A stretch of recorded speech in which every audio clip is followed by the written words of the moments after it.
হুজুর আপনি এগুলো বানায় বানায় বলতেছেন। না ভাই, আল্লামা আবুল ফরজ আব্দুর রহমান ইবনুল জাওজি তার বিখ্যাত কিতাব সিফাতুস সফওয়া ওই কিতাবের মধ্যে নিয়ে আসছে।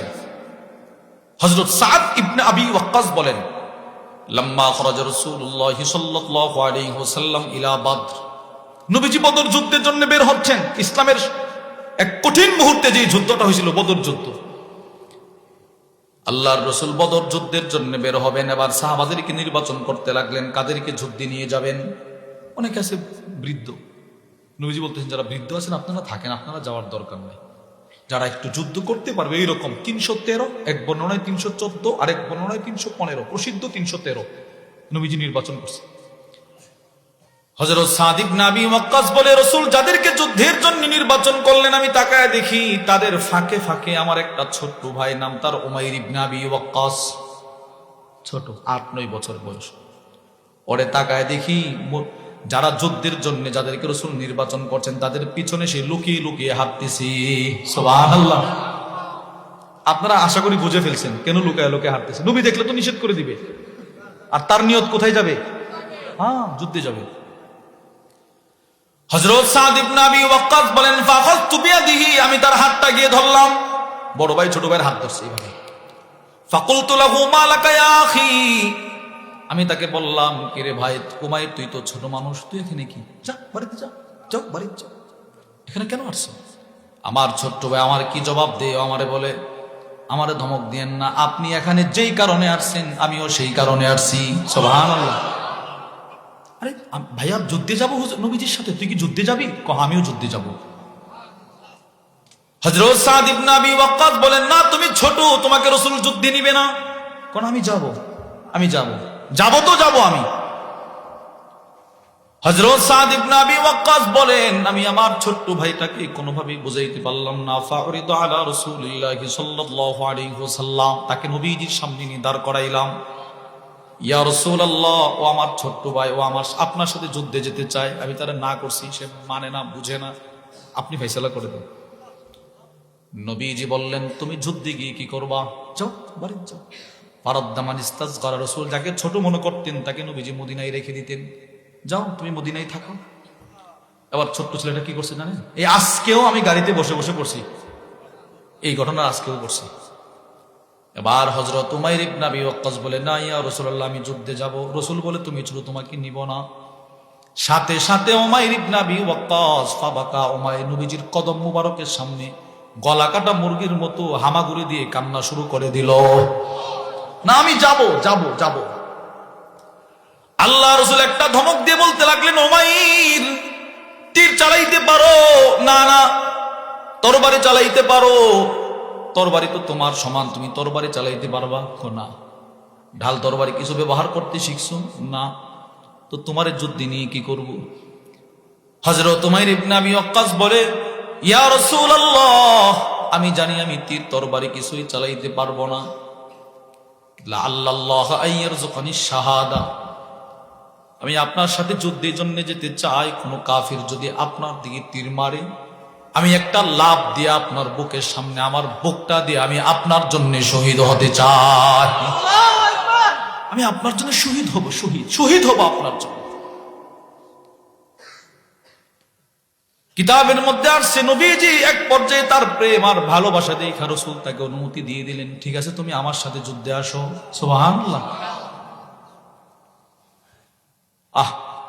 আব্দুর রহমান বাশা তার কিতাবের মধ্যে লিখছে, সুওয়ারুম মিন হায়াতিস সাহাবার মধ্যে লিখছে, এই উমাইর ইবনে আবি ওয়াক্কাস নবীজির সাথে বদর যুদ্ধে গিয়ে সত্যি সত্যি শহীদ হয়ে গেল, শহীদ হয়ে গেছে। ছোট ছোট বাচ্চা নবীজির শান মান বুঝতো।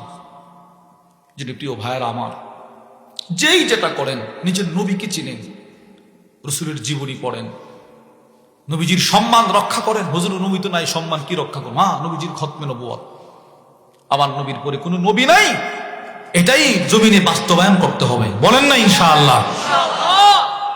নবীজির কোন দুশমনের সাথে আমাদের কোনো আপোষ নাই। সিদ্দিক আকবর বলে, রাসূল যদি এটাও বলতো আমি বিশ্বাস করতাম। তাহলে নবী যে নবী, রাসূল যে সত্যবাদী, সাহাবারা সাক্ষী দিয়েছে। 4 নম্বর পয়েন্ট, বেঈমান মুশরিক পর্যন্ত সাক্ষী দিছে। দলিল একটা কিতাব আছে আশ-শিফা বিতারিফি হুকুকিল মুস্তাফা, কাজী আয়াদ রাহিমাহুল্লাহ এই কিতাবের মধ্যে নিয়ে আসছে নবীজি দুশ্মন, নবীজির দুশ্মন, সবচেয়ে বড় দুশ্মন ফেরাউন, নবীর জমানার সবচেয়ে বড় ফেরাউন আবু জাহিল্লা, সে আর আখনাস দুইটা বদর যুদ্ধে কানাকানি কথা বলতেছে।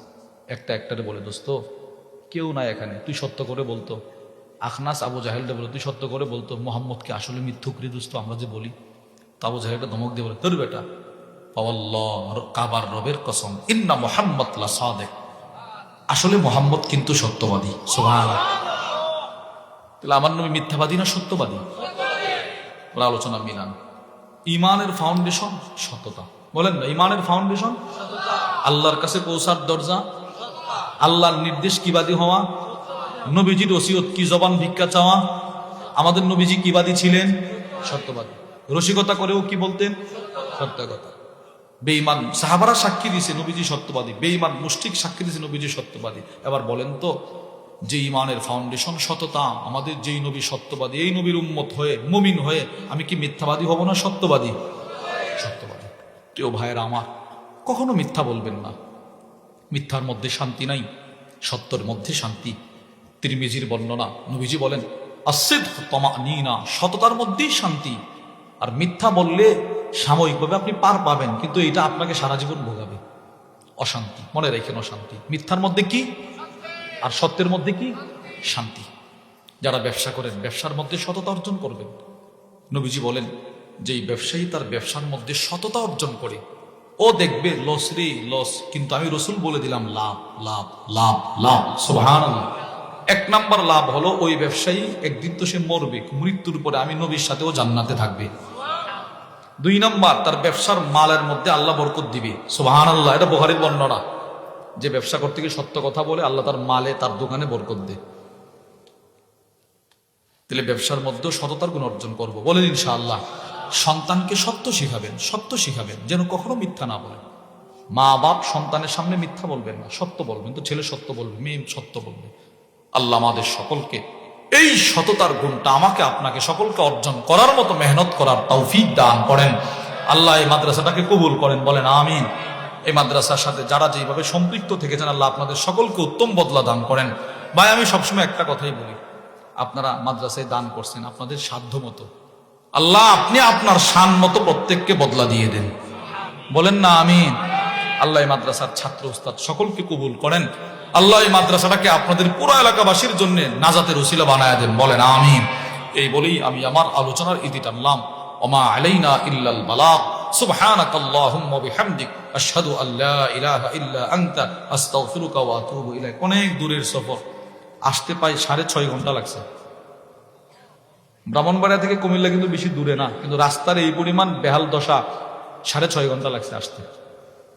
যাইতে কতক্ষণ লাগে আল্লাহ জানে। গতকালকেও আমি ছিলাম কুমিল্লা, এই ময়নামতি ক্যান্টনমেন্টে এক জ্যাম 1.5 ঘন্টা, কংসনগরের এক জ্যাম 2 ঘন্টা। এজন্য দোয়া করবেন আল্লাহ যেন আমাদের সকলকে সহি সালামতে সুস্থতার সাথে প্রত্যেকের পরিবারের কাছে পৌঁছে দেয়, আমিন। আল্লাহ মাদ্রাসাটাকে কবুল করেন। সুবহানাকাল্লাহুম্মা বিহামদিকা আশহাদু আল্লা ইলাহা ইল্লা আনতা আস্তাগফিরুকা ওয়া আতুবু ইলাইক।